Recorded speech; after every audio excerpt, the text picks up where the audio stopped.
Hello, I'm Tom Gregory with Youngstown Christian Television. Thanks for joining us on the YouTube channel here and watching the program that you're about to see. Before you do that, if you could hit the subscribe button and join us, that way you'll always be informed of what's going on with Youngstown Christian Television every time we put a new video up on the YouTube channel.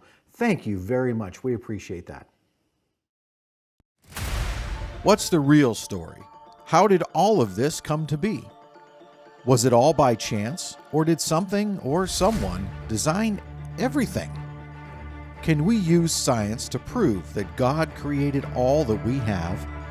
How old is our world and the universe? Join us as we learn from our host, William Henry, and discover that the story of the earth and our universe is really his story.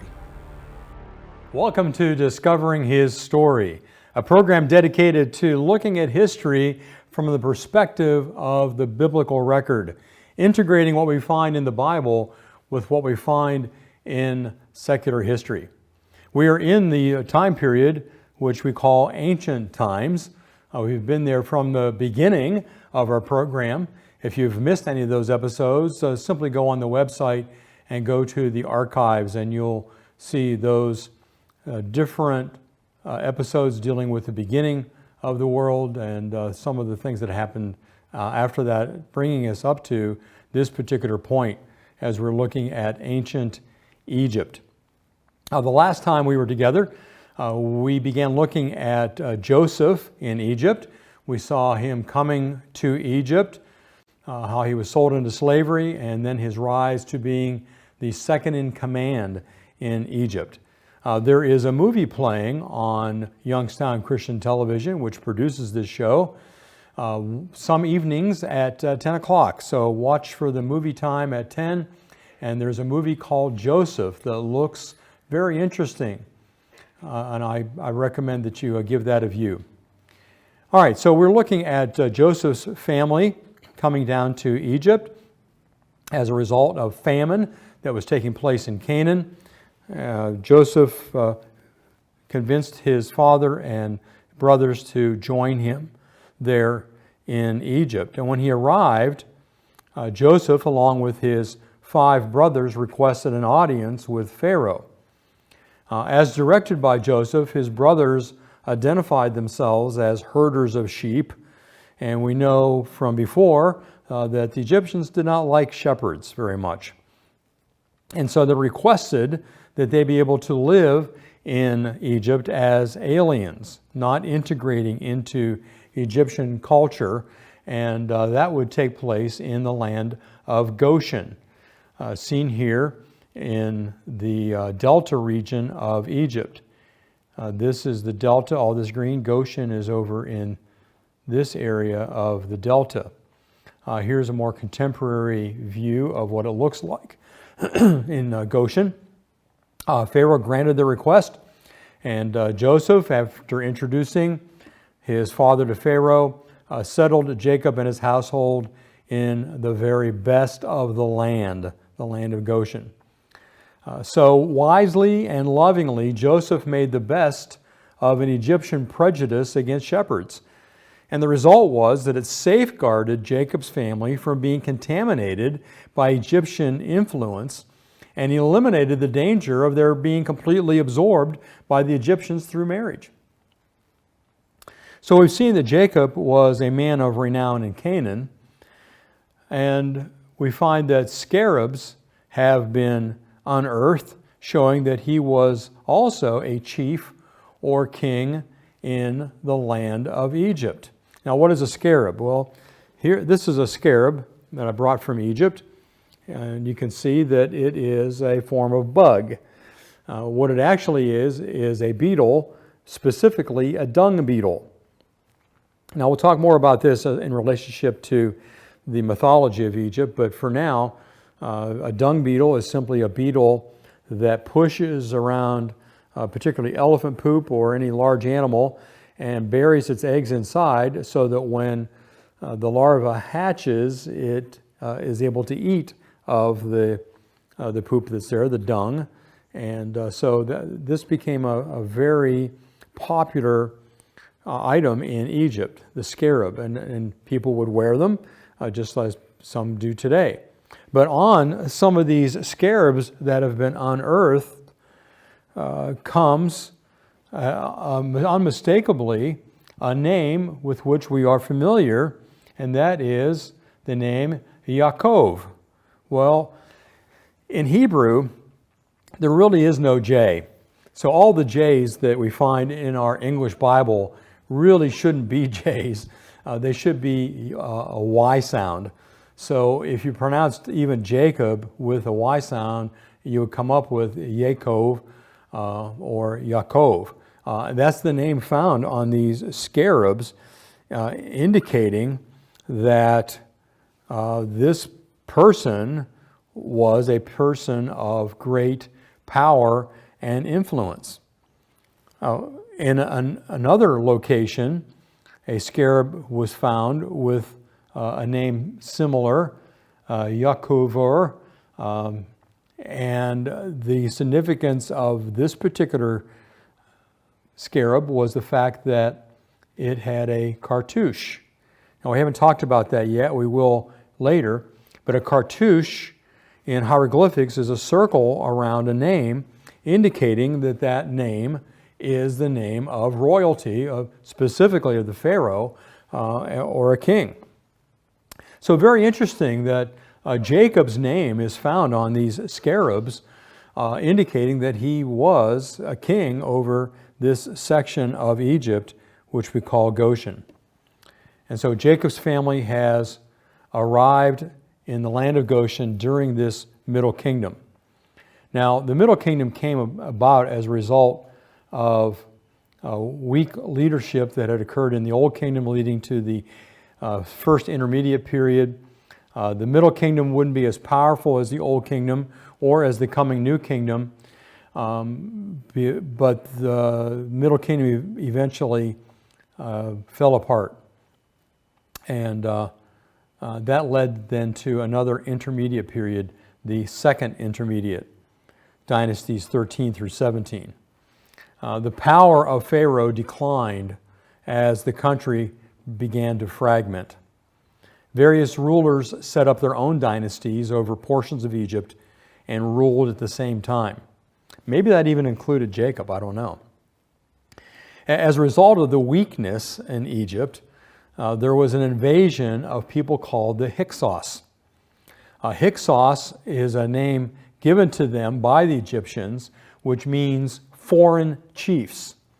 So these were a band of people that invaded Egypt and took over, becoming chiefs.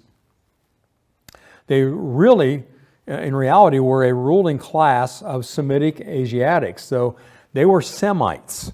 That's important to remember. Semites are descendants of Shem. And these Semites were descendants of Shem, just like the Hebrew people were. The Egyptian historian Manetho described their arrival. He said, "We had a king called Timaeus. In his reign it happened. I do not know why God was displeased with us. Unexpectedly from the regions of the east came men of unknown race. Confident of victory, they marched against our land. By force they took it, easily, without a single battle. Having overpowered our rulers, they burned our cities without compassion and destroyed the temples of the gods. All the natives were treated with great cruelty, for they slew some and carried off the wives and children of others into slavery. Finally, they appointed one of themselves as king. His name was Seleucus, and he lived in Memphis." Memphis is not there. Memphis is in the Delta region. You can see along the Nile River. When he found a city in the province of Sais, which suited his purpose, which was avarice, pointed out there. He rebuilt it and made it very strong by erecting walls and installing a force of 240,000 men to hold it. Seleucus went there every summer, partly to collect his corn and pay his men their wages, and partly to train his armed troops and terrify foreigners. So the Hyksos established their capital at Avaris. They had names of rulers, again, very similar to what we found previously on the scarabs, such as Jacobur, or which would be translated Jacob All. The Hyksos introduced the use of chariots in warfare.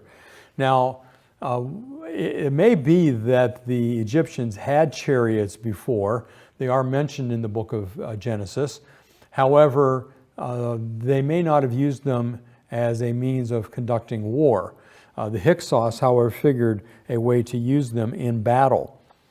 The Hyksos were able to conquer this territory. So you see, from the land of Canaan down through the Sinai Peninsula into Egypt, both Lower Egypt and Upper Egypt.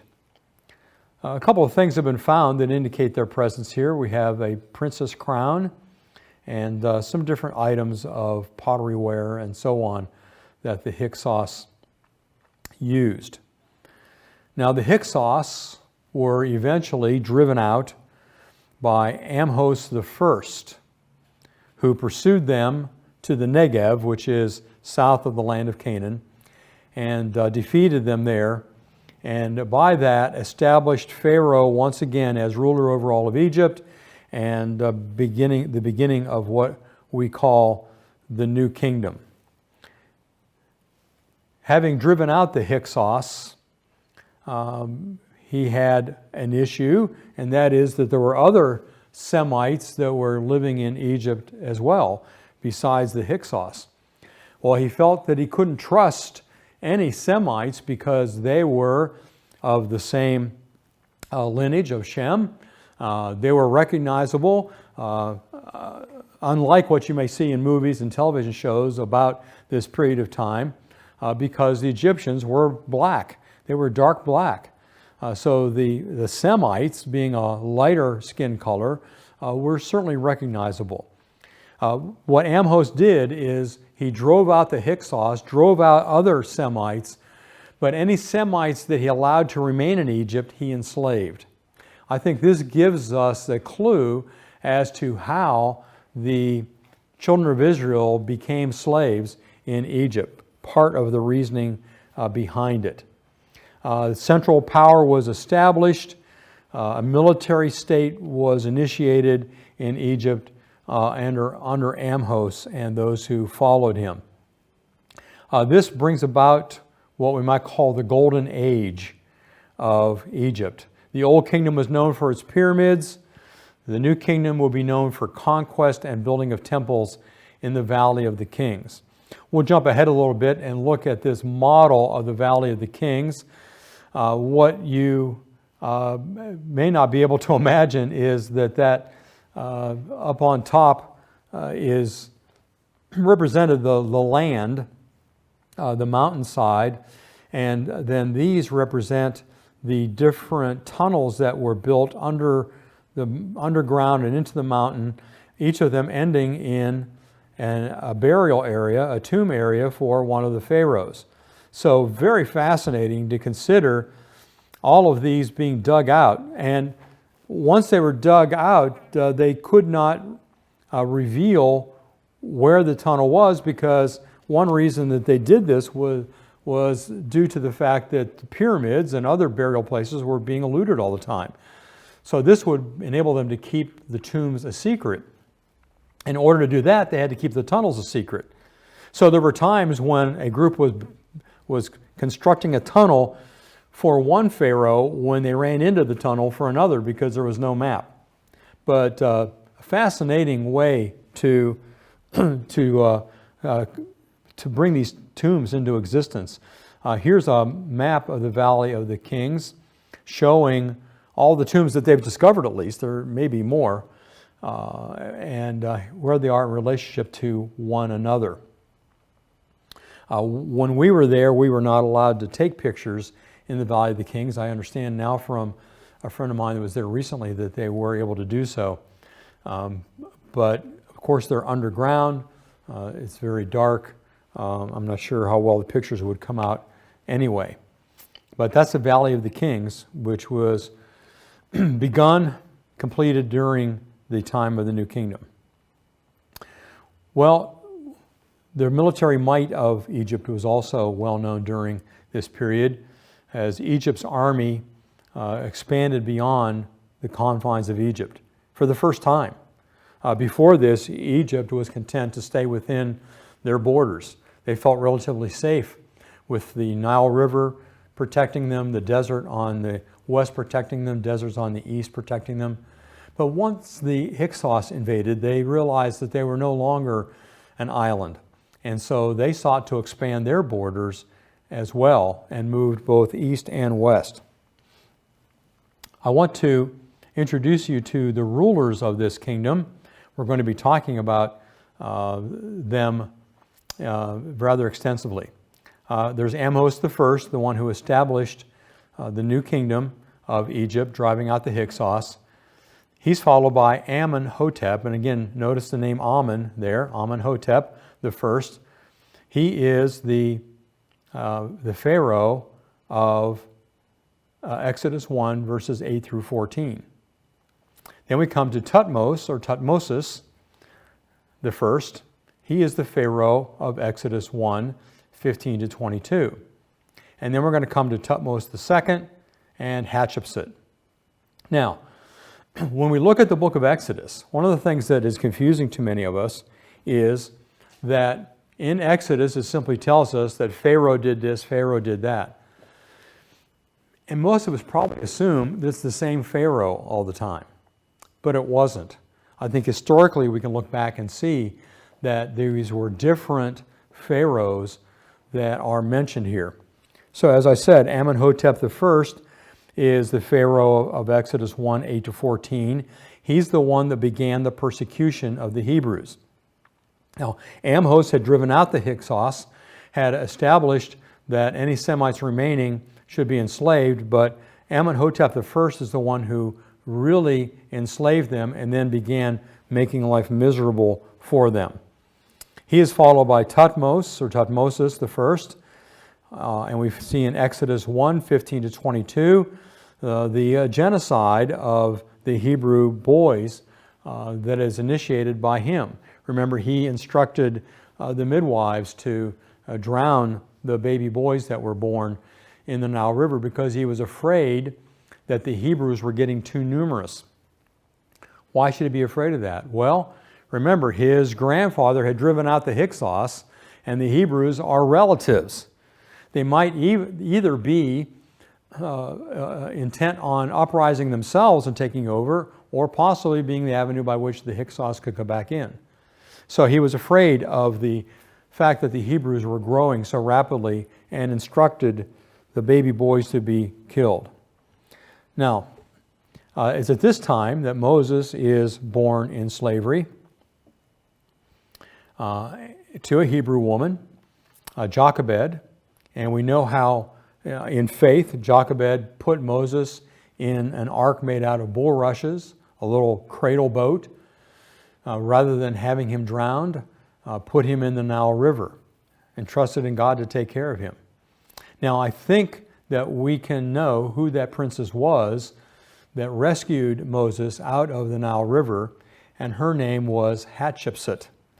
Hatshepsut rescued Moses, and remember the scene where he asks Moses' sister Miriam if there's anybody that she knew that could take care of Moses, and of course Miriam suggested her own mother, and so Hatshepsut said, well, let her take him and I'll pay her to take care of Moses.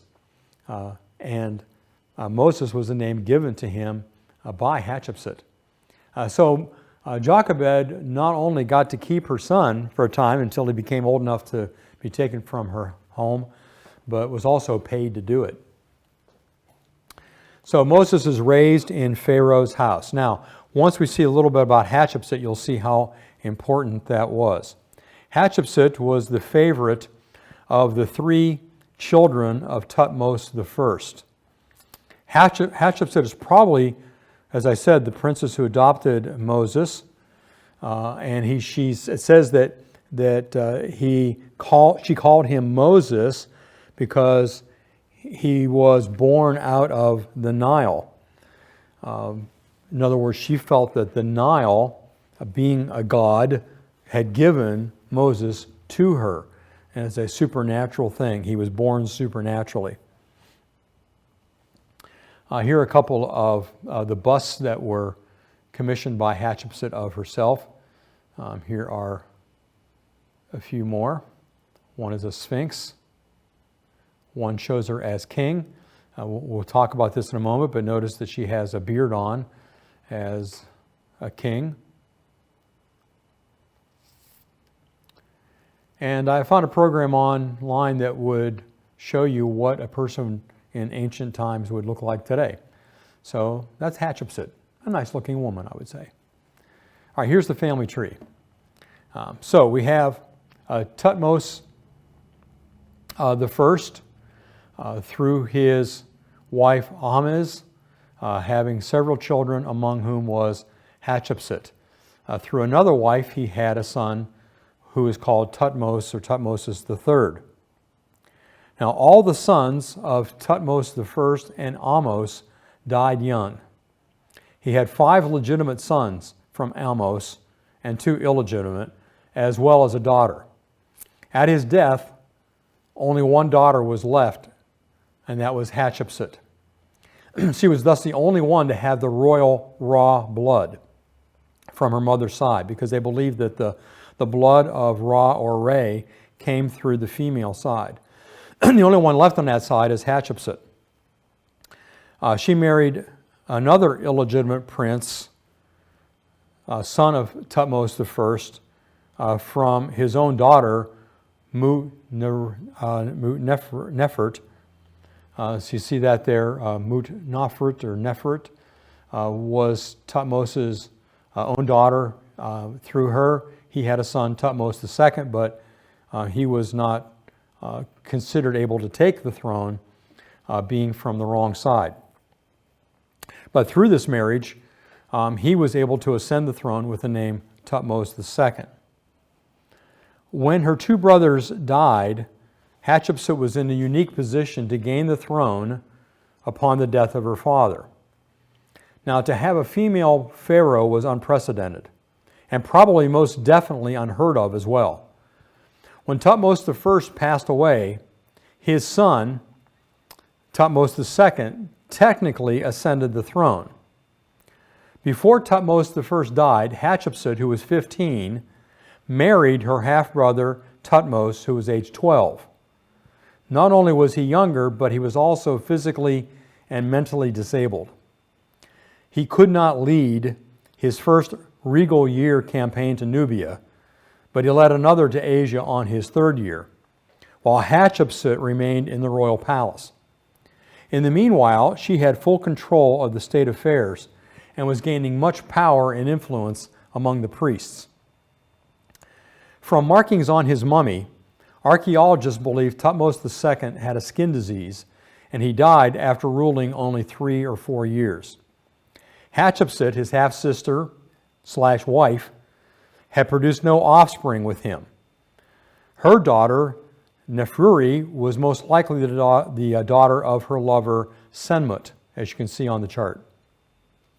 Although he had sired a son through the commoner Isis, who would be Thutmose III, who was in line for the throne, but due to his young age, Hatshepsut was allowed to reign as Queen Dowager. Are you keeping it all straight? Kind of like a soap opera. Okay, it's going to get more interesting.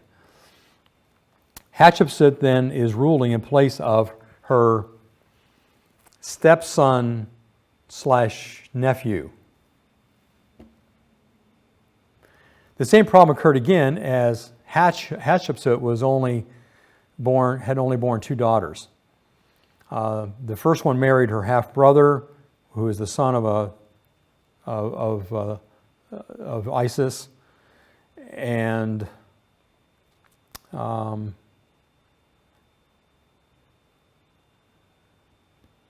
lost my place. Sorry about that.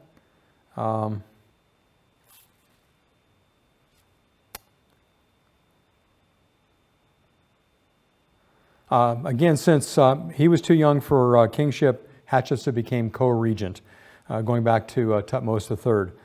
and he was announced as king, but remained in the temple among the clergy.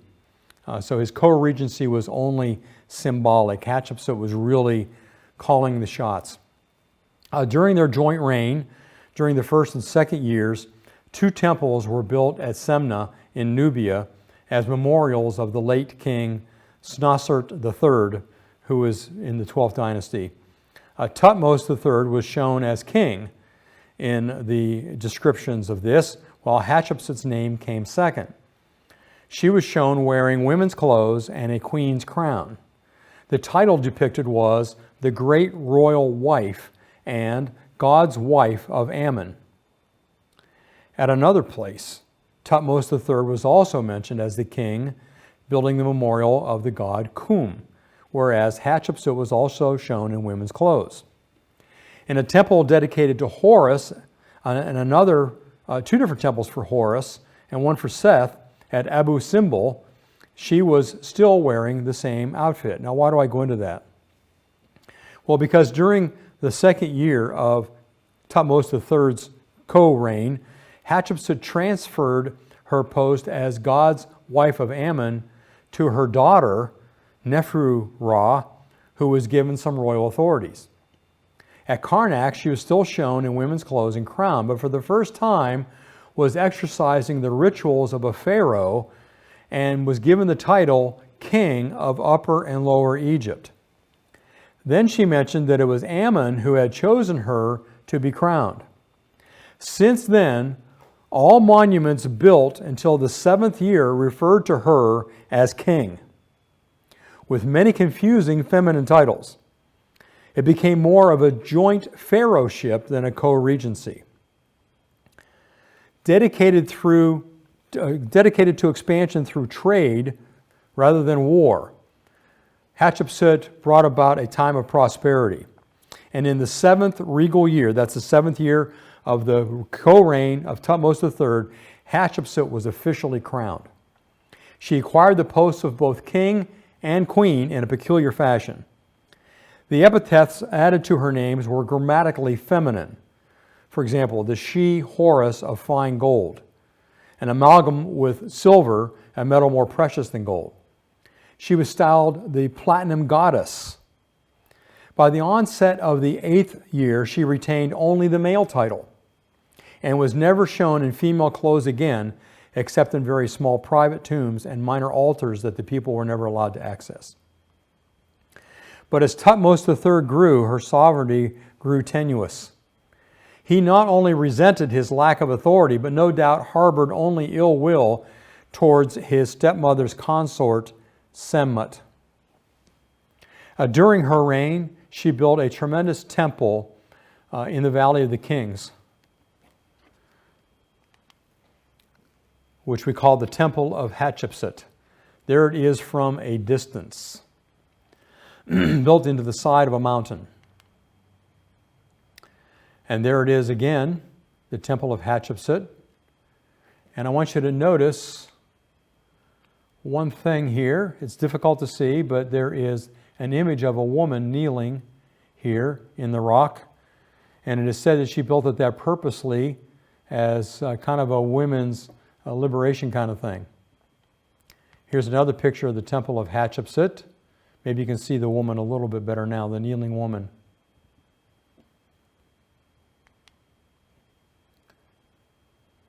She's approaching the steps, going up to it. There's the falcon, or Horus, guarding the temple. And in front of the temple we find images of Hatshepsut as Pharaoh and as a god. Now next time we're going to see something very interesting nearby the temple, so make sure you come back and see it.